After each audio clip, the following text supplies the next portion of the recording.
শিয়ালদহ, দমদম ও Jadavpur rail station এলাকা থেকে পুনর্বাসনের ব্যবস্থা ছাড়াই হকার ও ক্ষুদ্র ব্যবসায়ীদের উচ্ছেদ, পুলিশি নির্যাতন এবং গ্রেপ্তারের প্রতিবাদে সারা দেশের সঙ্গে ধর্মনগরেও বিক্ষোভ ও গণডেপুটেশন কর্মসূচি পালন করল সিআইটিইউ।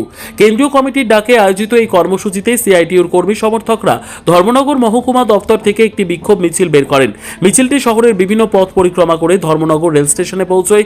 পরে রেল স্টেশনের সামনে দীর্ঘক্ষণ বিক্ষোভ প্রদর্শন করা হয়। বিক্ষোভ কর্মসূচি শেষে আন্দোলনকারীরা স্টেশন ম্যানেজারের নিকট একটি স্মারকলিপি পেশ করেন। স্মারকলিপিতে হকার ও ক্ষুদ্র ব্যবসায়ীদের পুনর্বাসনের ব্যবস্থা না করে উচ্ছেদ অভিযান বন্ধ করা এবং গ্রেপ্তার ও হয়রানির বিরুদ্ধে ব্যবস্থা নেওয়ার দাবি জানানো হয়। কর্মসূচিতে নেতৃত্ব দেন সিআইটিইউ ত্রিপুরা রাজ্য সহসভাপতি ও সর্বভারতীয় ওয়ার্কিং কমিটির সদস্য অমিতাভ দত্ত। এছাড়াও উপস্থিত ছিলেন বিধায়ক শৈলেন্দ্রনাথ, বিধায়ক ইসলাম উদ্দিন সহ সংগঠনের অন্যান্য নেতৃত্ববৃন্দ। কেন্দ্রীয় কমিটির ডাকে সাম্প্রতিক পশ্চিমবাংলায় বিজেপির নেতৃত্বে ডবল ইঞ্জিনের সরকার প্রতিষ্ঠিত হওয়ার পর দমদম, শিয়ালদহ এবং যাদবপুরে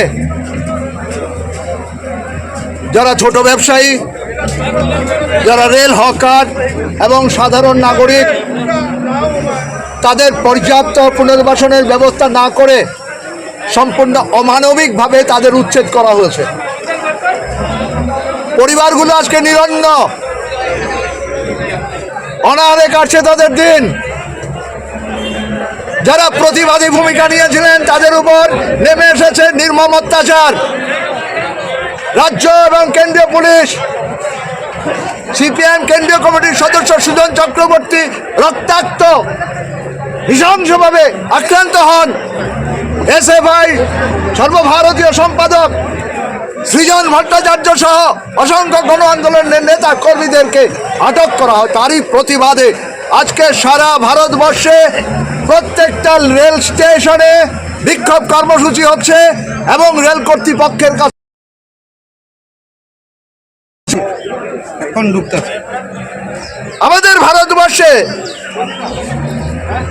ব্রিটিশ শাসনে রেলপথ নির্মিত হয়েছে। সে সময় রেলকে বলা হতো সাম্রাজ্যবাদের রথ। এ ভারতবর্ষে যে রেল, তার যে জমি, তার পরিমাণ প্রায় 4.86 লক্ষ হেক্টর। নিজস্ব প্রতিনিধি রিপোর্ট, দুরন্ত টিভি।